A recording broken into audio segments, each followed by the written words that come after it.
Hello, and welcome back to Introduction to Genetics and Evolution. Now, we've talked about various evolutionary forces so far, and particularly emphasized two of them, natural selection and genetic drift.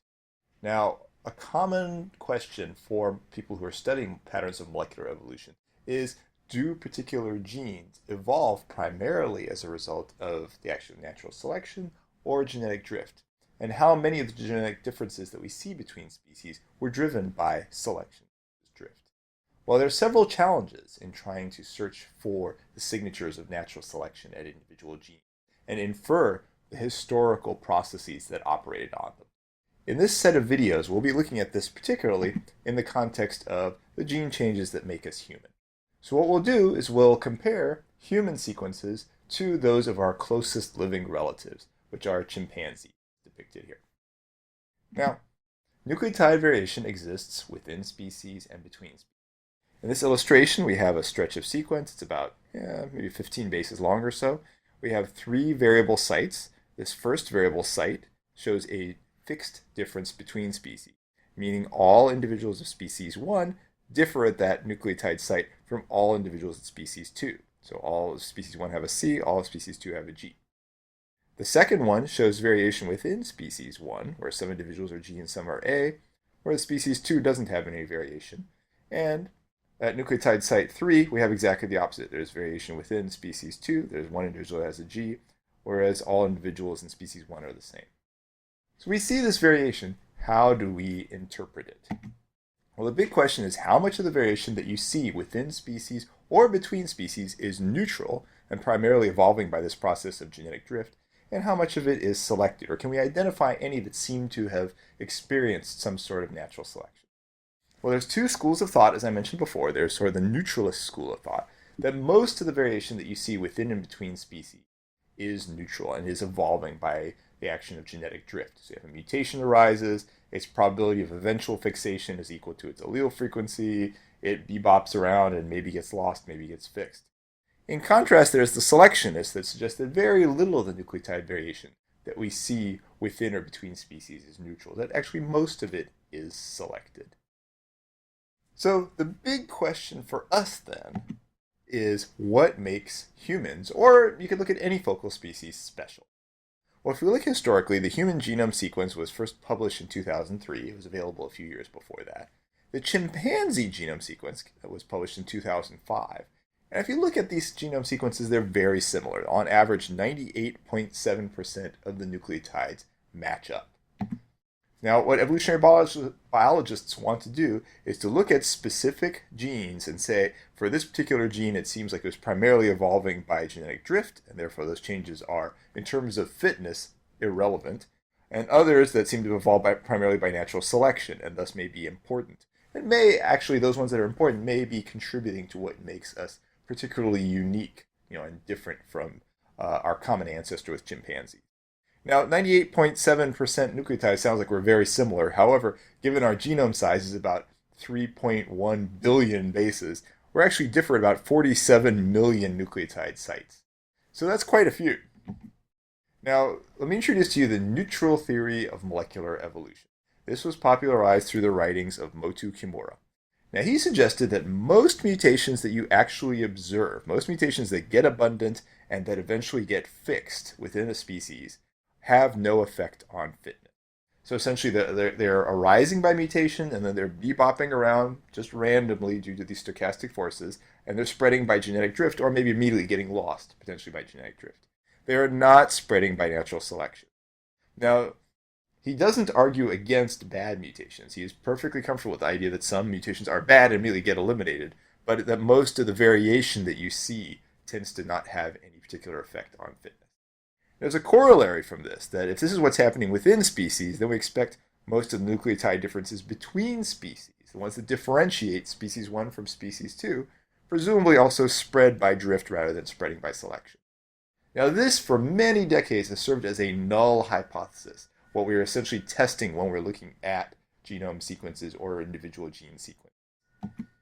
Now what the theory doesn't do is it doesn't say that all mutations are neutral. It very much acknowledges that there certainly are adaptive mutations. Nobody, no neutralist would ever argue that camel's hump is neutral or anything like that, and obviously there's a genetic basis for it. It also, as I mentioned, it acknowledges common bad mutations.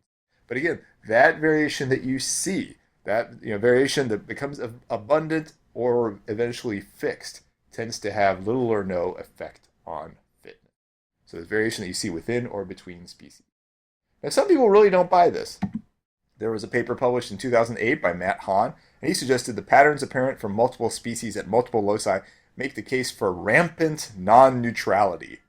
So he suggests, and many others agree, that in fact there's very little of the genome that's evolving purely by the action of genetic drift. However, many, but not all, human pseudogenes appear to evolve neutrally. Pseudogenes are these things that used to be historically some sort of gene, but they essentially are no longer functional. They're just relics that are found in our gene. Now, the big question again for us is, how do we tell which of these 47 million bases that differ between humans and chimps evolved this difference by drift or evolved it by selection? Are they important or are they random? Well, there's a simple thing you could try to do, though it won't work, and that's just basically look at those areas that are most different. Basically pick those genes that are most different between humans and chimps and say, well, those are probably the ones that were important. So you could do something like this instead of looking at genes, looking at a million bases at a time. There are some stretches between humans and chimps that differ by more than 2% and others that differ by less than 1%.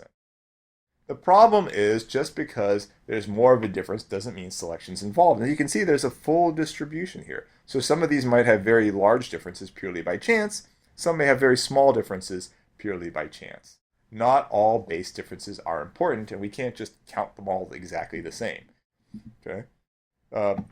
Just to illustrate with you what I showed a second ago here, this is sequence differences looking along a chromosome. So this is the human-chimp divergence or difference in sequence. And you see there's a couple of peaks here that are potentially interesting. There's a lot of valleys as well. There is an interesting correlation of this with recombination rate that we talked about elsewhere. But again, not all sequences matter. As I mentioned, base changes in pseudogenes potentially don't matter because they're not coding any protein. I also introduced introns back in one of the first genetics videos. These do not contribute to the final amino acids. Even though the sequence is found within the gene, they don't contribute to the final amino acid sequence and therefore don't affect the protein. So intron sequences are often thought to have no effect on phenotype. Not always, but often. Another set of sequences that may not matter so much are these codon third position changes, or specifically any change that's referred to as synonymous. Basically, there are multiple codon sequences, multiple triplets in the DNA and then eventually in the RNA that will make exactly the same amino acid. So looking at this, AGA encodes the amino acid serine, AGC encodes the amino acid serine, AGG encodes serine, etc. So we see this. Even though we're changing that third nucleotide in this stretch here, it doesn't actually change the amino acid. And that's frequently true for these codon third positions. In contrast, the second position always changes the amino acid. So you see this triplet code AGA. So let's change that from AGA, which was serine, to AAA, that's phenylalanine, ACA, which is cysteine, ATA is tyrosine. So those are always non-synonymous. If you're changing the amino acid, you're necessarily changing something about the protein, right? So there is a high probability that a lot of these non-synonymous changes can affect fitness. In contrast, if you're not changing the amino acid, then it's more likely, though not certain, that you're not actually affecting the final protein in any detectable way, and these may be closer to neutral. Now, non-synonymous differences, as I said, affect the protein, and these non-synonymous differences in coding DNA will make a different amino acid stuck into the protein, and they are likely to affect the phenotype. Now, just because it's having an effect doesn't tell you the direction of the effect. These non-synonymous differences may be detrimental, right? They may be bad if the original protein was better. So you have a mutation from AGA to ATA that may make the protein in some way unstable and make it so you're not producing something you were supposed to be producing well. They may be neutral. Even though it is changing the amino acid, it may not actually affect the protein's function or structure in a noticeable way, aside from the fact that it is just a different amino acid in there.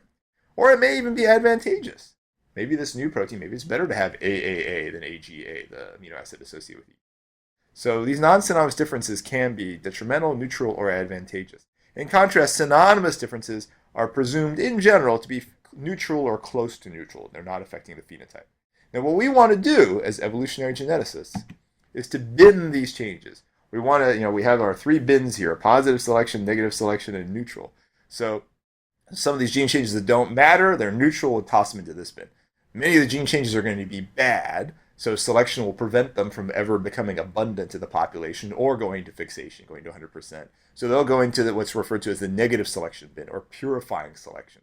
Basically, this is the full set of mutations that are bad, that are quickly held at low frequency of the population and ultimately eliminated. So that's the negative selection bin. And then we have the occasional gene changes that are good. All right, these are ones that will be captured by natural selection and potentially spread all the way to fixation, to 100%. So these are positively selected. So we want to bin each of these in there. We want to know how much there is within and between species. Well, let me ask you a question first. Among these different things, if all base changes were neutral, would we expect there to be more synonymous differences between species or non-synonymous differences? If all base changes were neutral, if it didn't matter if you were AAA or ACA or AAT, which do you think would be more abundant? Well, the answer there may have surprised you. That in fact, there are actually more potential non-synonymous changes than there are synonymous changes between species, if we assumed all base changes were neutral. Well, let's explore this for a minute. Now first, let's think about what's happening here. When we're looking at differences between species, then a mutation has to have arisen within an ancestor and has to have spread, and that's where it's creating this difference between species. So if species 1 has A at a particular site, species 2 has T at a particular site. Let's assume the ancestor had the A. What had to happen is, in this lineage leading to the ones that have a T, there had to be a mutation from A to T, and then the T variant had to spread. Right? So the mutation has to occur, and the new mutant allele has to fix or go to 100%. Now, the probability of fixation, if it's neutral, is 1 over 2n. It is the allele frequency of the new mutation. The probability of fixation, if it's bad, is much less than that. Okay? Now, interestingly, if you think about it, most coding mutations are going to be non-synonymous. There are many more mutations that will happen that will be non-synonymous than synonymous. The reason being, there's a lot more ways to be non-synonymous, because all second position changes are non-synonymous, most first position changes are non-synonymous, and some third position changes are non-synonymous. Let's look at this here by looking at a codon table. So let's look at this codon table, and let's use this top corner one, UUU, just as an example. So this is phenylalanine. What base changes will change this phenylalanine, this UUU, into another phenylalanine? Well, in fact, the only change you can have is a U to C. If you change this last U to an A, it's a leucine. If you change this last U to a G, it's a leucine. If you change the first U to anything, to a C, to an A, or a G, it becomes a leucine, isoleucine, methionine, or valine. If you change that second base, the second U there, to anything, it becomes a serine, or tyrosine, or stop codon, or cysteine. So really, there's very few ways to change things synonymously. But there's a lot of ways to change things non-synonymously. That was a kind of an extreme example, but that's generally true looking across all these different amino acid codons. Still, even though that's true, synonymous sites usually accumulate differences faster. That when you look between species, typically speaking, you see more synonymous changes than non-synonymous changes, even though from mutation alone, there should have been more non-synonymous. What does that tell you? Well, that tells you that probably a lot of those non-synonymous mutations are bad, and they don't actually get the opportunity to spread. In contrast, the synonymous changes do have this opportunity. So here's a figure from one of your textbooks. This is showing differences between flu viruses over a 20-year period. Here's the accumulation of synonymous mutations. Here's the accumulation of non-synonymous mutations. So even though you're getting more of these non-synonymous mutations, they are selected against right away and never allowed to spread. So synonymous mutations happen less often, but are more likely to spread because there's not selection acting against them. So again, coming back to this question of how do we look at these differences between humans and chimps or any two species? Well, one is let's just look at genes that have many non-synonymous changes. Those are probably ones that matter, right?